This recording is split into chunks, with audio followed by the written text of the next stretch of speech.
Okay, well, why don't we begin, since we're watching the clock. So, welcome to everybody, and I guess more people will be coming in and out as we go along. This is the Animation Educators Forum. It was a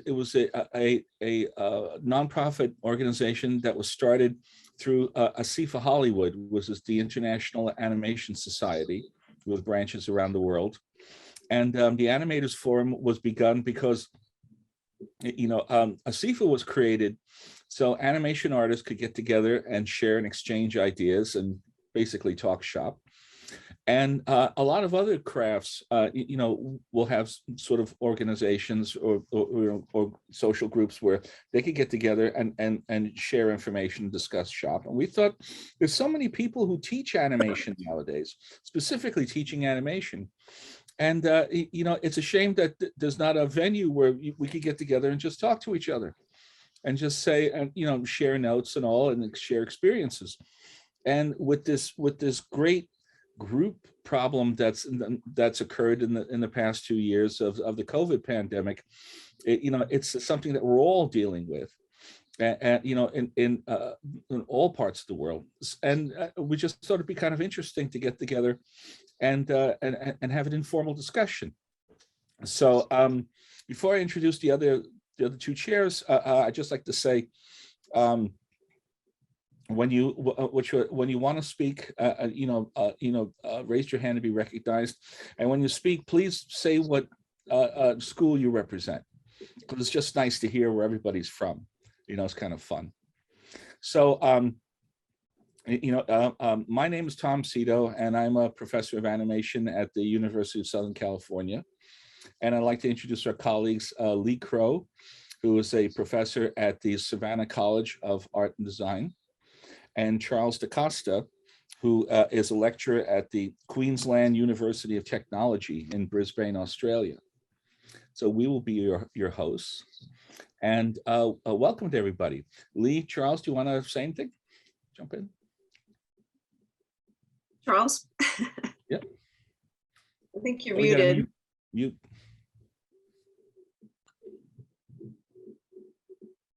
Lee, you go first. Oh, okay. Well, let's see. I'm happy to be here. It's definitely been interesting teaching during the pandemic. SCAD has, let's see, in the last year, I've been here just a little over a year, and in that year, we went from Zoom only to hybrid. Hybrid with a few people in the classroom, and then hybrid with a whole bunch of people in the classroom. And then looks like next quarter we're going to be all on ground. Mm-hmm. So it's been an interesting journey, I must say. I would say that it's been, obviously, everyone's been aware that we have the longest lockdown, something like 267 days. So that was pretty exciting. If you know what I mean, with several and interstates, when there were little gaps, narrow windows, interstates, it was like going to, traveling between the East and the West during the Cold War. It was a bit like that. It's only just easing up.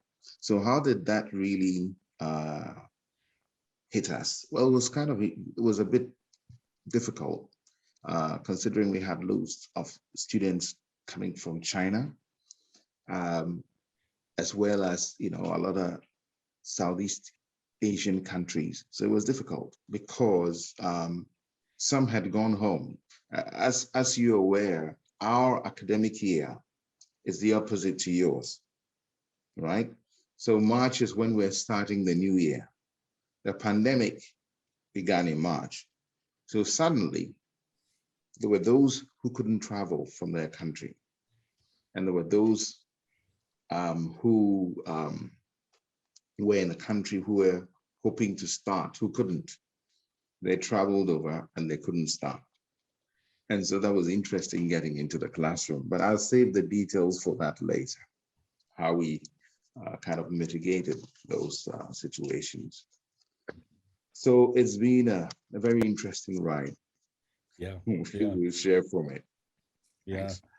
I have a friend who was teaching at in Beijing, and he was visiting relatives in Taipei and Taiwan when they closed the borders last year, and so he was stuck for a while, sleeping on sleeping in a friend's apartment, until he was able to straighten things out. But a lot of our students that are international have been getting caught in this sort of, the borders are up, the borders are down, the restrictions are up, the restrictions are down, and you have to really kind of stay on top of all this stuff. Yeah, and Michelle Tessier is here. Hello.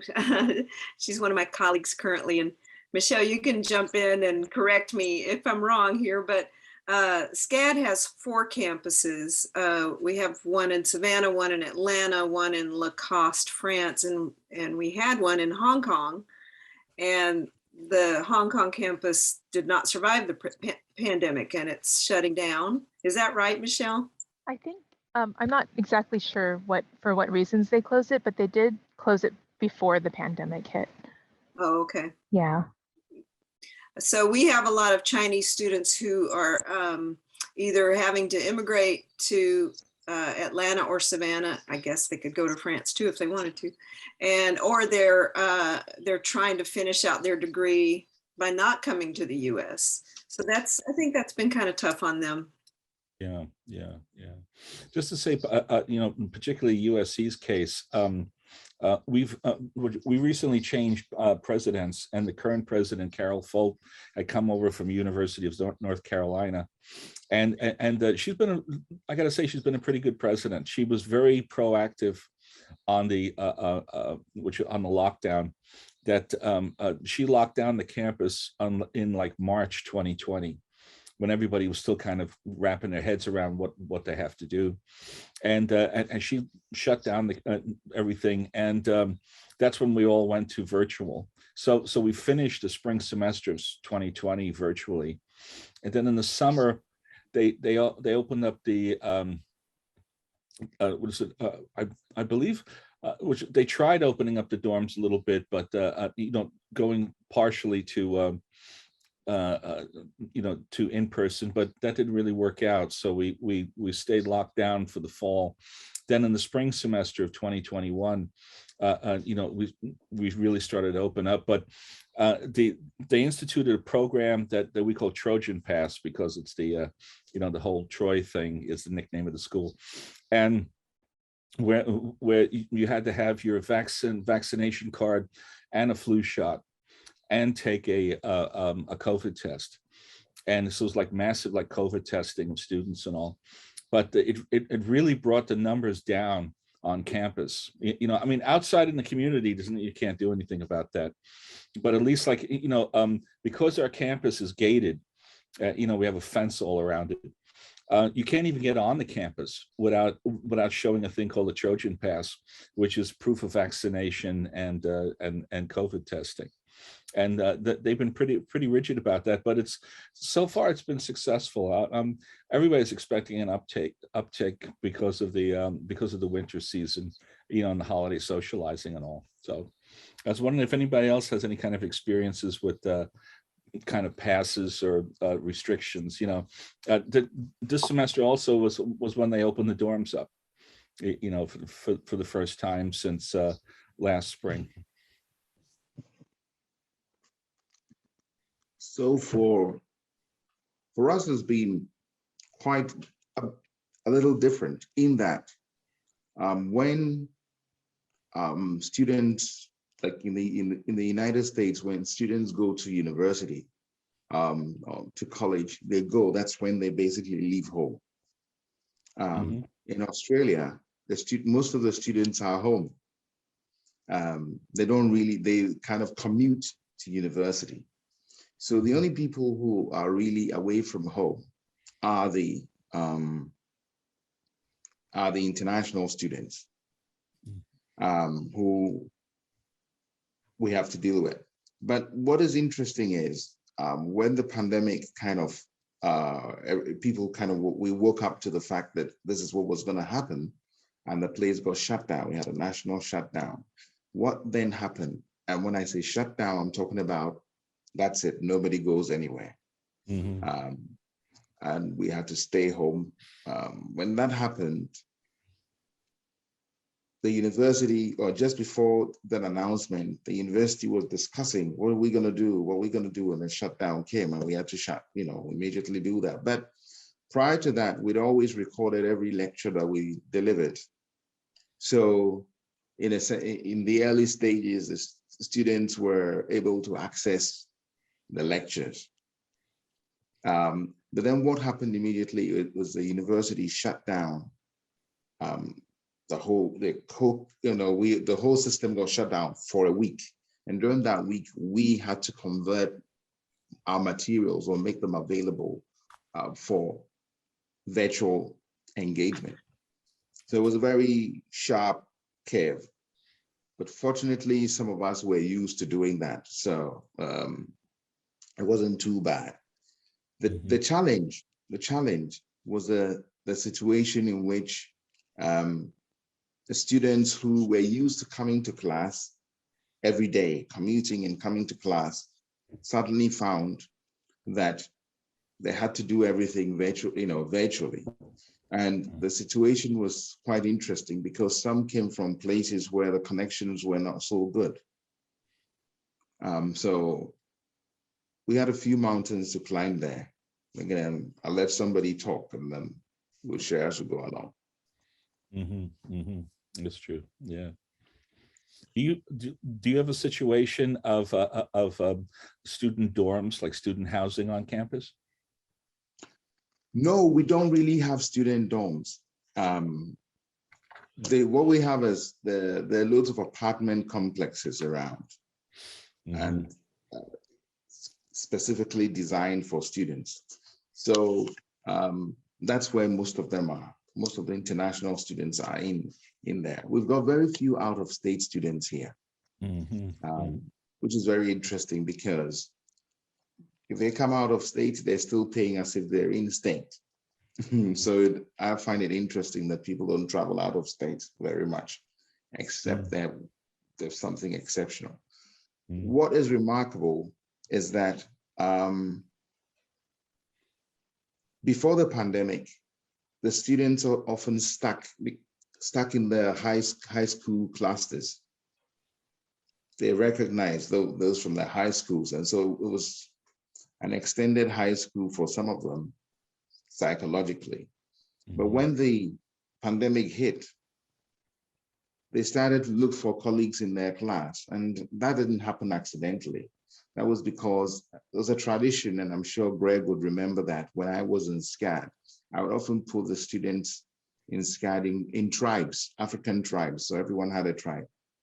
I'm sure Greg would remember that. And so I'd initiated the system of tribes. But this time I used vegetables. So there were the cucumbers and there were the zucchinis and groups like that. So they found themselves having to look for their fellow vegetables. And so what happened is that we went from being imagined communities. I say imagined communities because often we're in groups with people, we kind of interact with them, so we think we know them, but then we actually don't even know how tall they are. Because beyond the postage stamp, you wouldn't know if they're 6 foot or they're two. And so people began to move out virtually out of these imagined communities and look for others and network and build up. The result is that when windows came for getting together, like, when we started to dip our toes in the water to see whether we could come back into class, most of them will rush back to campus all dressed up because it was their opportunity to go out and socialize. But again, we'll touch on that later as we go along. Yeah. It's interesting because USC actually, as California universities go, has one of the highest percentages of international students. Like we get a lot of international students, and I really expected after this whole lockdown that it would really hit our attendance, our population. Like a lot of them would stop coming. But so far, the numbers have worked out where we still have really good enrollment. I mean, granted, it's the cinema school. I think the humanities and some of the other colleges on the university have taken hits. But people still want to come to film school. They still want to learn animation. So we haven't had any kind of drop in our attendance, or enrollment, I should say. So. I was wondering if anybody else had any kind of similar thing like that. Yeah, Bill Croyer, I'm a professor emeritus at Chapman University Dodge College of Film. And we had the same situation, Tom, where the enrollment popped up in the film school. The rest of the school was struggling, but the film school had an overwhelming amount of applications and accepting. It's bulging, and that includes the animation program. And what's funny about that is, you remember the days when you used to have to convince parents that a degree in the arts was a good idea, because it was, because it was the arts. And now the arts are the place where all the money is. Yeah. I mean, animation, you're going to get a job. I mean, everybody's working. Every graduate is working if they're any good at all. It's the industry screaming. I did Bill Maher the other night. I don't know if you watched. He has a show called Real Time, and he had some guys on talking about the economy, and he specifically mentioned animators, saying that they could not get it, that the animation business is booming and people can't get enough animators. And I thought, man, we really made it. We're starting to, you mentioned Bill Maher as being like the industry, the profession to be in for a job. Yeah. Wow. I contrast that when the first time I met the former chairman of the Walt Disney Company, Ron Miller, at the dedication of the Disney Family Museum in San Francisco, and Ron is an alumni of USC, and we were chatting, and he looked at me and he goes, "So SC's doing animation now?" It's like, yeah. So we've come a long way. Yeah. I tell parents that you have to be aware that so many jobs are going to rapidly be replaced by artificial intelligence. And and be aware of that. Any job that's an information job or a research job or anything, like legal experts, medicine, that's all going to be very rapidly replaced by AI.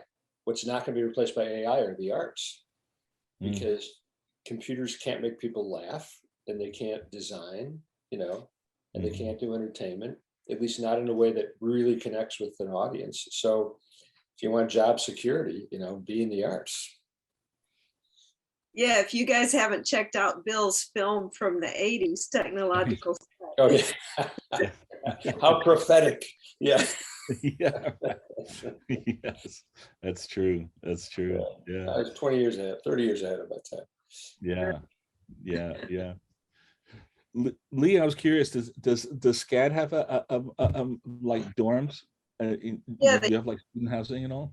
Yeah, they have dorms. We have dorms right next to the animation building, and the animation building is a little removed from the rest of the campus. Most of the campus is in the historic district, but we're a little bit more in the area called Midtown, and the city's so small that we're only talking a few miles. But there's dorms right there. Not all animation students live in the animation dorms, but it is handy to have them right there. Their dorm, again, our campus is sort of scattered throughout the city, and the school purchases old buildings that need renovating, and they use the students from their architectural renovation program to renovate them. So that's how they acquire buildings. And not always the pretty colonial attractive buildings. They'll buy some old factory or some mid-century hotel or whatever, and they'll renovate that. Ours used to be a casket factory. Yeah. I was touring a French school in the Val d'Aron called La Poudrière, and it's an animation school, but during the 19th century, it was a gunpowder factory. So it's like these thick brick walls, and every once in a while it has these blast doors, these like big steel doors that you have to like open up, and because the place might blow up suddenly for no apparent reason. So yeah, so SCAD's been pretty strict with their protocol too, not quite as strict as USC. We all have to either have a vaccination or proof of a negative COVID test. We all have to wear masks inside the building. And they've made vaccinations very easy for us to get. They'll open up one, they own a couple of big movie palace type theaters, and they'll just open those up and use those as vaccination sites. So they make it super easy for everybody to get one. that's good. That's good. Yeah. I was wondering if anybody has any kind of situation sometimes where you're trying to do a class and trying to do it in person, and you're getting people that are decidedly anti-vax. I mean, like we don't have that at USC because you're not allowed on campus, unless you're vaxxed. But I don't know if every campus is the same that way. If anybody's had a situation like that. Yeah. I don't want to call anybody out, but we have at least one faculty member that's that way. But yeah. But we do also have those strict protocols where you have to have your proof of negative COVID test, and you have to wear a mask. So yeah. I see. Will Kim's raised his hand. Hi, excuse me. My name is Will. I run animation program at Riverside City College, Riverside City Community College District, and it's really great to see so many professors at the institutions where we send our animation students to for transferring USC, SCAD, CalArts, just to name a few. But anyways, so in terms of the vaccine sort of situation, so basically the protocol and the rule implemented by the board for Riverside Community College District, very similar to what Tom has mentioned about USC, very strict. The problem is the Inland Empire area is traditionally very conservative compared to most of the other regions in Southern California. There was a huge anti-vaccine, protest and things like that. The problem was the enrollment, because in the animation and art, generally speaking, like a number of you guys mentioned, for some reason we did so well in the enrollment over the pandemic. And then that was about to continue until the vaccine requirement was put in place. So almost half of our animation students dropped as soon as the vaccine requirement was announced. So in terms of enrollment, there had been some negative situation at the beginning of the spring term. But in terms of the protocol, in terms of with the current students right now, there doesn't seem to be an issue with anti-vaxxers or anything. More issues with people getting sick and having to go through the test, COVID test, and have to report to the school and to myself, and it's just some complication and hesitation, and in that there have been some minor issues with things like that, but just a little bit of my experience with that. But yeah, thanks for letting me speak. I'd like to hear from some of our other guests about what it's like to teach during the pandemic, whether they've done hybrid or Zoom only or in person, or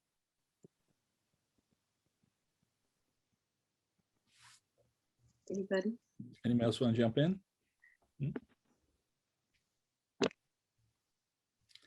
Oh, was Kevin? Yeah, Kevin McNulty. Yeah. Yeah, I'm Kevin McNulty. I'm the program coordinator for the animation program at Middle Tennessee State University. And so, yeah, we shut down back in March of 2020, like everybody else, and full on Zoom, like most of you. Thankfully, we had already had Sing Sketch implemented into all of our classes, so that fed right into being able to really pick up right where we left off. So that was a nice transition, kind of a happy accident, if you will. All last year, we were completely remote for all of our teaching. This semester was the first semester that, for the most part, everybody was back, with a handful of exceptions, myself included. But everybody was on campus, full on mask mandate.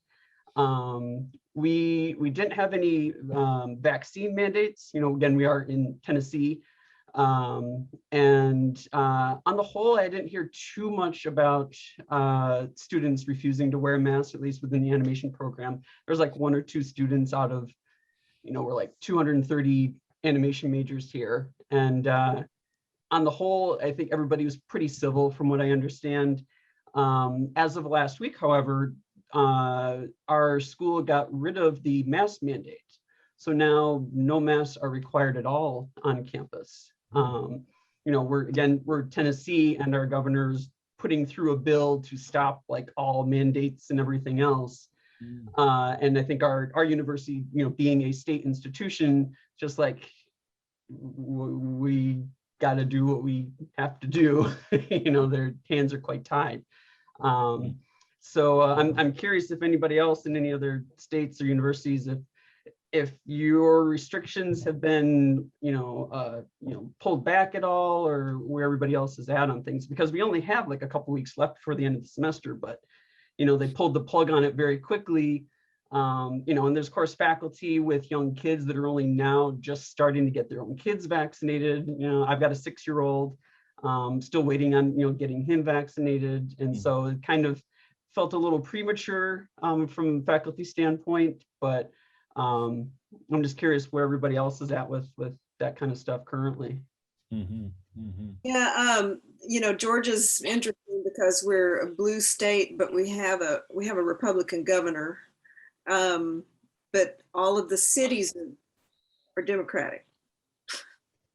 So you go into the rural areas and it's Republican, but all of the cities are, even Macon and Augusta, then Columbus, the smaller cities are all, I think all the mayors are Democratic. So the mayors are constantly fighting with the governor about mandates and succeeding, thankfully, that like we have a citywide mask mandate. If you go to the Civic Center for a concert or whatever, you have to be vaccinated and wear a mask and that kind of thing. So this is a city law, and then but there's not any state laws, so it's a strange little battleground that we have here. But then SCAD is private, so SCAD can do anything it wants to, and happily they're mandating what they're mandating. So it's interesting from this Australian perspective, because being that we're geographically cut off from the rest of the world, we didn't get that kind of, we didn't get swarmed so much. But Queensland in particular, which is where I'm teaching, was one of the very fortunate states as well, in that it quickly shuts its border, first of all. But apart from the fact that it quickly shut its borders to the others, it already didn't have many cases. So in a sense, people, and also people had to stay home while we try to deliver our courses virtually. Once those restrictions sort of eased up and we're asked to get back into class, what a lot of the students found is that they were more comfortable working from home. So those who rushed to campus came mainly to socialize. And of course, they socialize in masks because it was mandated for everyone to wear masks on campus. So it is very interesting culture where the campus becomes attractive because it's an opportunity for people to come to a gig. And so we have this very interesting new tradition happening where, as I mentioned earlier, the notion of imagined communities has reversed. So whereas at first you were aware of different people you work with, or you just knew names, we're getting this new situation where we're not saying post-pandemic yet, but post-panic, post-initial panic, what's happening is more people are getting together and kind of collaborating together. We just finished a set of collaborative projects, and the labs were getting really pretty full. Even though we've got the mandates, more people wanted to come in for those. However, they were happy to work from home. But when we had a lab situation, they would want to come in. So it's a very, I guess we're down under, so we're topsy-turvy in that we've had some really interesting results from mandating very early, and also from being not so swamped with the virus as others were. So it's a very interesting situation. It's developing. Yeah, it's I like to expand this too, discussion in also thinking about part of our job, as animation educators is in part to prepare people for if they would like to work in the field of animation professionally. I know we do a lot for like personal expression and artistic development, but also there's a certain amount of teaching people who are interested in moving into the industry.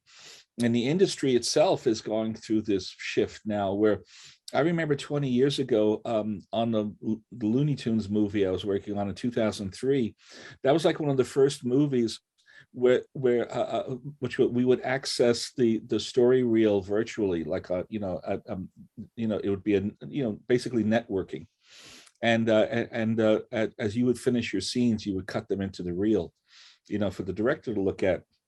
And before the lockdown, before COVID hit, you had the example of Illumination Studio doing the Despicable Me movies, where the pre-production work, the storyboarding and design and stuff was being done in Montreal and Hungary, and I had a friend in Massachusetts, I had a friend in Seattle, and they were all networking. Like if you went to Illumination itself, the studio was a storefront in Santa Monica.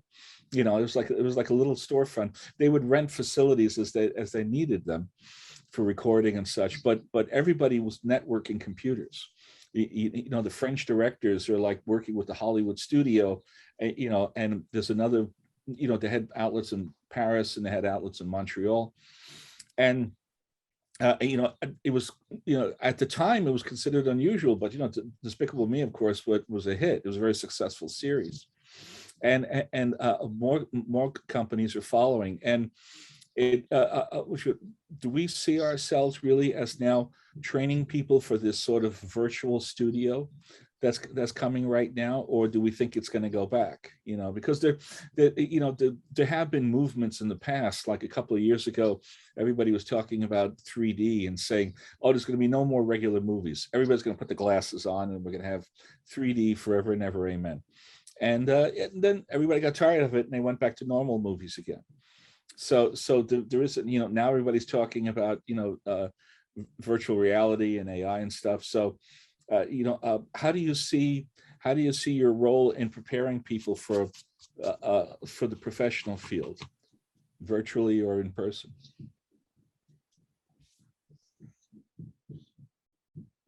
Yeah, Bill, you go ahead. I don't think we've modified our curriculum specifically for online. The pitch that we've told people is that by virtue of working online and having critiqued online and meeting online, you're sort of getting the experience of what it's going to be like to be employed in an online studio, you know.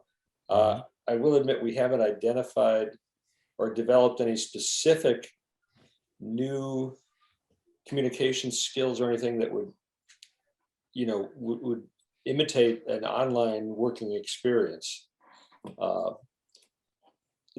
I have another topic I'd like to discuss later, but as far as your specific question, Tom, I'd be curious to know if anybody has identified a skill set or something about working online that they feel the students need to be, you know, kind of schooled at.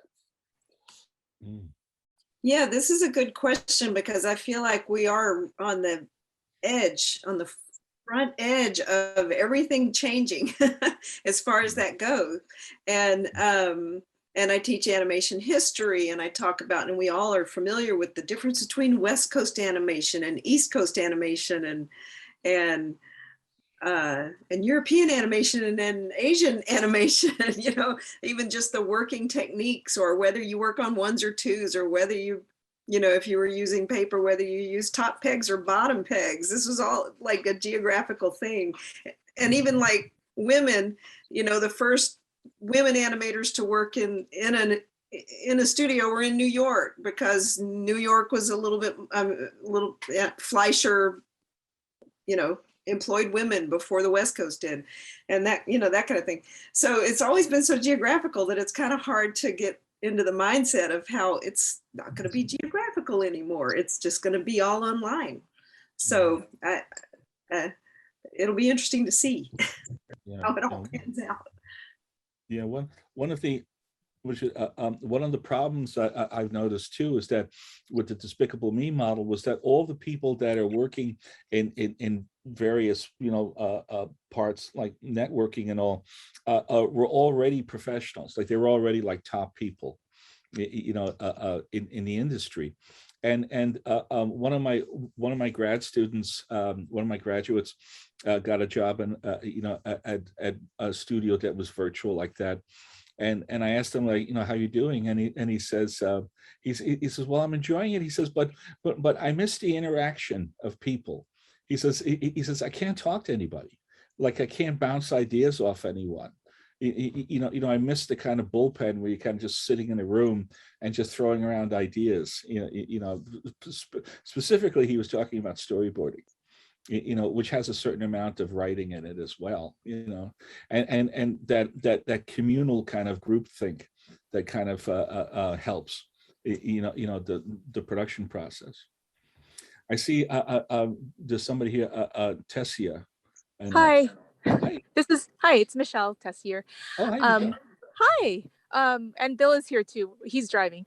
So with the collaborative setting, what I found was that using Google Slides and inviting the entire team together to edit it was a really useful thing. It was almost like having the thumbtacks and the card bulletin board thing. So everyone would have their sequence, and then we can move it around together. So it's sort of our way of working on story together. And we did miss the idea of community, but Discord has been really useful. And I teach one of my classes is a short-term collaborative project. And they were on they just had finals, and they were telling me how much fun they had on a 16-hour Discord meeting, just working together, talking and playing music. And so it was sort of like being in a virtual room and being able to share their screen and sync sketch whenever they needed it. But those were just some of the things that we did to try to be human, right? And not just be machines. So I just wanted to share that. No, that's great. Thank you. Thank you. Let me get Dave Zabosky here. Hi, Dave here. I am a former animator. I work with Tom on a bunch of movies. I am currently the co-founder of a company called Lytro.com, and we employ a lot of artists. And so we do a lot of remote work where we sort of compile several artists for creative projects for companies. And one of the things that we're looking at is, how do we build short-term collaborative opportunities for artists? And a lot of times we're using things like Slack. So I would offer for some of the students to be up to date on things like slides, like Michelle was saying, like Google Slides, like the Google Workplace, which is going to be more and more of a useful tool for folks, and Slack. Discord's amazing. Discord's a great community building opportunity. The technology is really nice, but companies are really moving towards Slack. And so that's something that I would offer as we start to. I don't think we're going to go back to the studios. I think that we're going to go more and more, as somebody was saying earlier, that Bill Maher episode, we're going to be going more and more towards remote studios. The things that are missing are that sense of community. So how do we continue to build community and that camaraderie and that ability to kind of ad hoc share knowledge in a remote situation? And so there's still tricks, but we do a lot of Zoom meetings and then these things like Slack where you can communicate pretty rapidly. So that's what I would offer as professionals moving into it. Those are some of the tools that are being used. Mm-hmm. Yeah, I want to get Bill Croyer has his hand up. I don't know if you guys saw Raul Garcia just posted this thing recently about the flipbook, his new flipbook thing about the 12 principles of animation. Mm-hmm. And which really addresses full animation. When we were young animators, the goal was to do character animation that was, quote, full animation, that demonstrated all these qualities of overlapping action and anticipation, arcs, et cetera, et cetera. I have seen that interest in students drop over the years as the shift is going toward television, because series television tends to be mostly dialogue based, and almost to the point of moving story reels, as opposed to really what we used to call full animation. You see full animation in features, but you don't see that much of it in the hundreds of television series that are being produced, which is where most of the jobs seem to be occurring and where most of the students seem to be now sort of focusing on. So I was curious if the rest of you have seen this drop in full animation, because I know when I look at our student thesis films at the end of the year, I see very few films that have what we would define as, quote, a fully animated character, like a fully dimensional character with lifelike motion. I see, and this goes, CalArts used to be famous for that. And I know a lot of the CalArts graduates have commented how the CalArts reels have now almost completely become really animated story reels, as opposed to examples of full character performance. I'm curious if, number one, if you have seen this shift in interest in your students, and if you have altered your curriculum because of that. Mm-hmm. I got Erica Pinto next.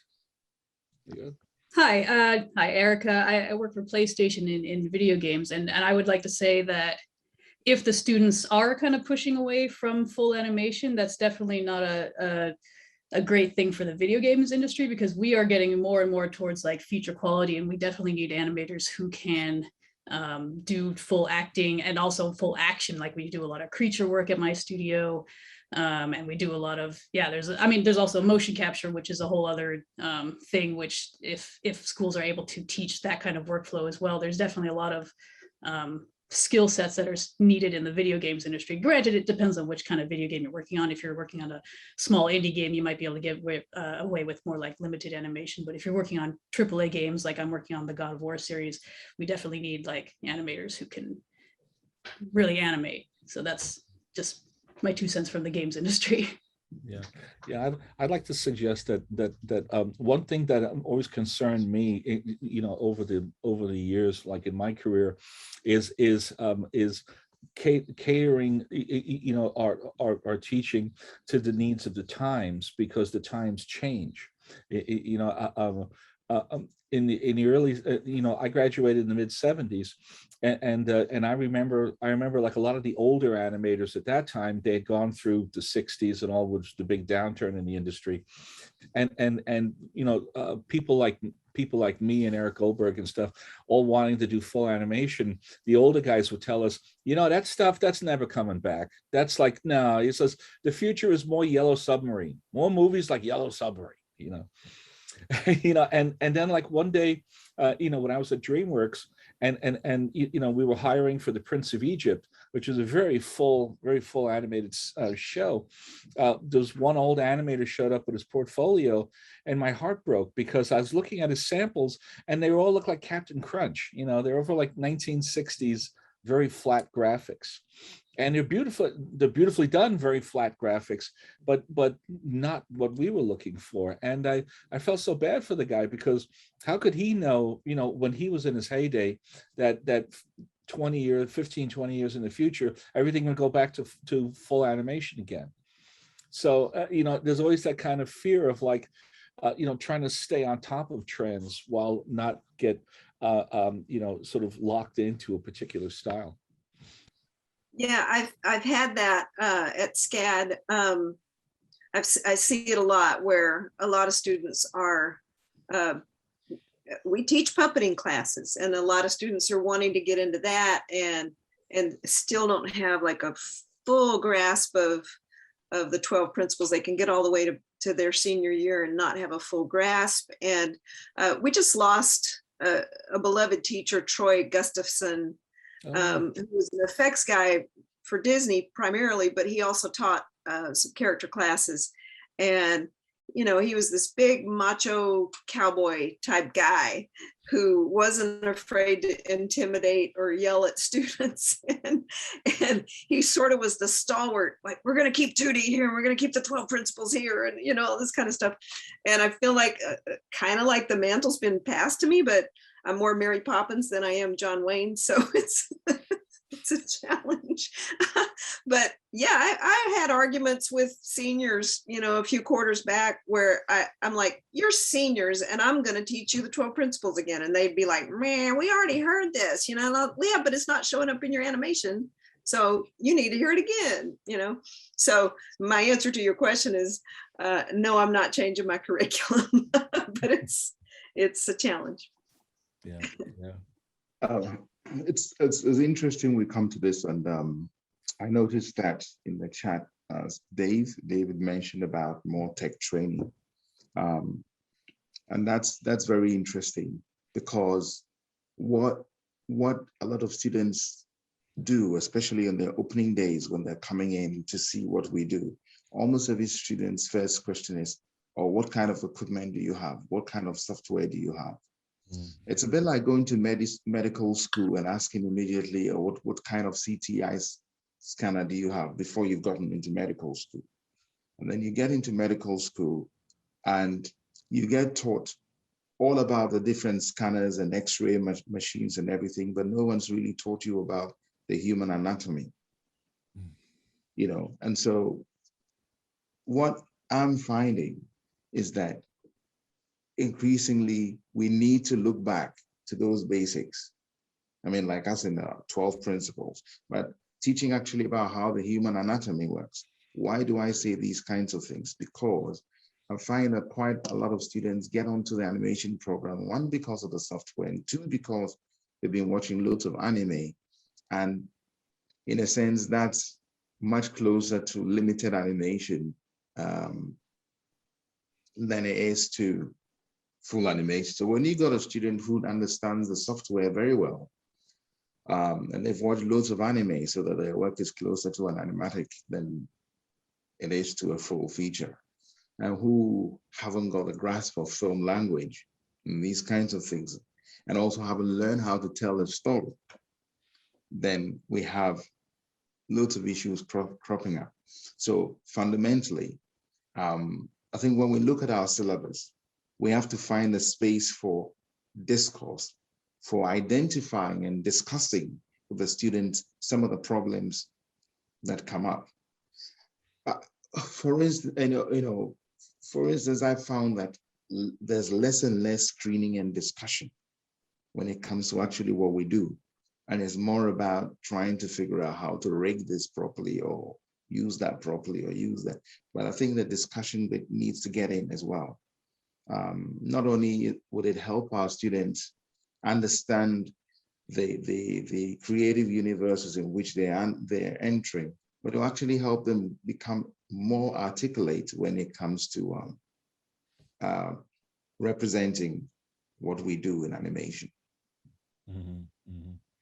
I know the way, the way that I kind of present the principles to my students is I say, why do you think every year at Oscar time, all these British actors come over here and kick our asses at the Oscars? I said they're all trained in Shakespeare. It's the Royal Shakespeare Company. So Patrick Stewart was once standing with a spear behind Laurence Olivier when he started. Then he became Patrick Stewart, and Emma Thompson and Helen Mirren and all like that. And I said these principles are like the Shakespeare of animation. It's the stuff it's never going to leave you, no matter what format you're using. But yeah, it's a selling job you have to do, because you always get students who just want to yeah, just show me what button to push. That's what I want. And there's always going to be that, who has the magic button, but it's an evolution, like you say. Okay.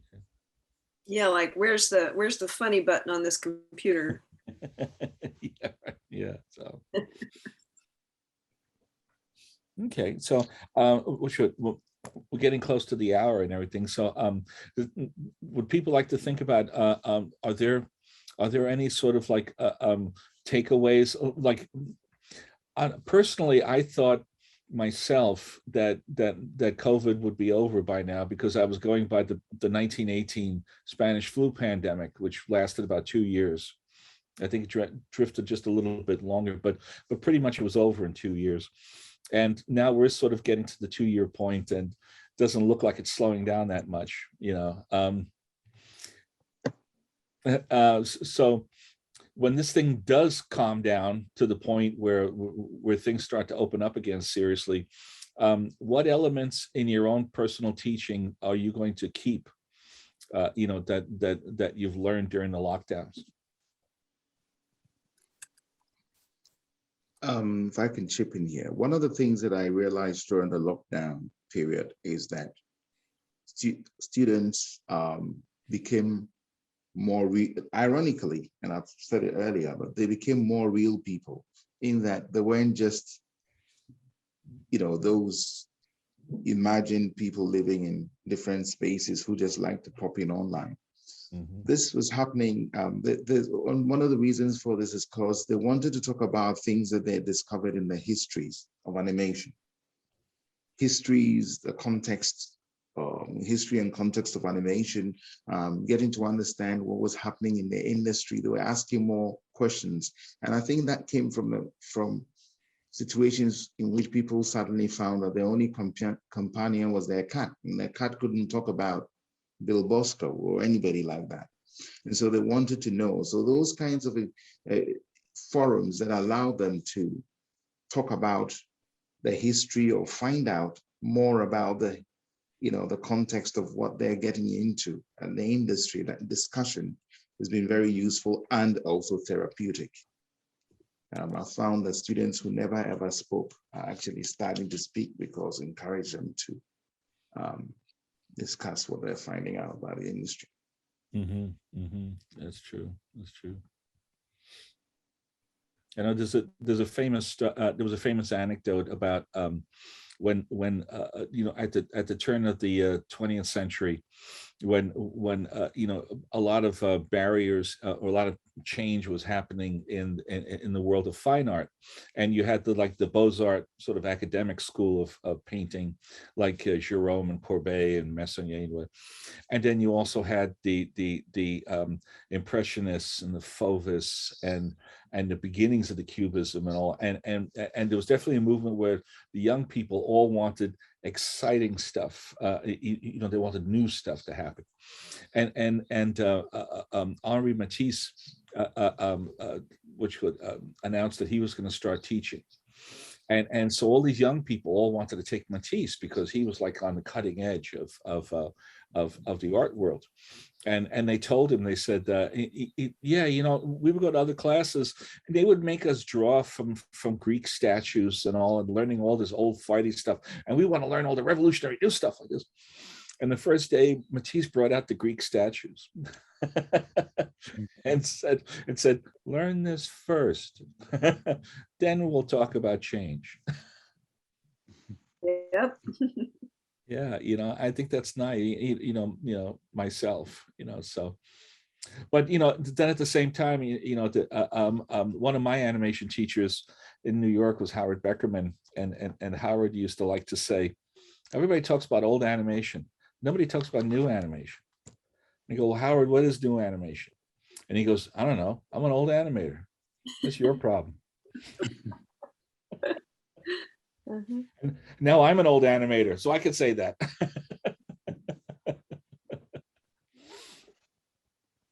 So anyway, okay. Well, anybody want to add anything more, or sort of jump into discussion at anything? I don't see any hands going up. Dory, I think you're muted. Hi, I was just going to type maybe a future topic since we're pushing close, but I know that the pandemic has changed how we're working, and I'm wondering at the student level if it's changed the kind of stories that the students are doing, because animation has been able to tell stories about life in the world that are different in some ways than live action. And I wonder if the students are bringing a kind of experience to the stories. And we may not know that yet, but there's a lot of student films coming through, and I'm interested to see how it reflects on what stories they choose to tell. That's a good point. Yeah. But yeah, my wife and I were noticing, just like scanning all the programming that's been generated, you know, on all the different channels, that there's a lot of dystopian stuff. There's always like a lot of like society ending, society falling apart. And I was contrasting that with the early 1930s, where like at the worst parts of the Great Depression, it was all happy musicals. It was all like everybody, la, la, la, la, we're in the money, you know, that kind of thing. And I think that's an interesting reflection on our times, that everybody, you know, that there's so many of these movies about society breaks down, and you know, weird stuff everywhere, you know. But it's interesting. It's very interesting. I'm noticing at my school some of the current senior films that are under production. We've got some of the oppressed groups are speaking up a little bit more. We've got people of color, indigenous people as the main characters of the films, and LGBTQ people as the main characters. So that's a nice trend that I'm noticing. Yeah. I don't think the pandemic brought that on, but but maybe it did, because everybody is reassessing, maybe. Absolutely. Yeah. What an interesting thing that I found, again, this takes it from where Tom, you talk about the dystopian views, is where I noticed there was less storytelling. So I introduced students to limericks. So how do you turn 5 lines into a story? And surprisingly, a lot of Edward Lear limericks ended up in the post kind of punk Gothic era that was dystopian. So I've often wondered how, you know, somebody like Edward Lear you would look at it, because there's a kind of I guess there's because of the pandemic. And you remember initially when I mentioned pandemically teaching in the beginning in one of our discussion, there's a kind of a cloud, and it's a dystopian cloud, and that seems to reflect itself in most amazing ways. I mean, animation, after all, is a disease, not a profession, as I call it. So I guess the infection is beginning to manifest in some kind of creative way. Absolutely. Yeah. Yeah. We had Joe Johnston visit one day, the director, and he was a pretty good story guy. And he just said to the story class, look, you want to learn to tell story, learn to tell jokes. Because a joke has all the elements of story: setup, conflict, resolution. Yep. In one 3-line joke, and it's true. And if you can start doing that, you can start telling stories. Absolutely, that's true. That's true. Yeah.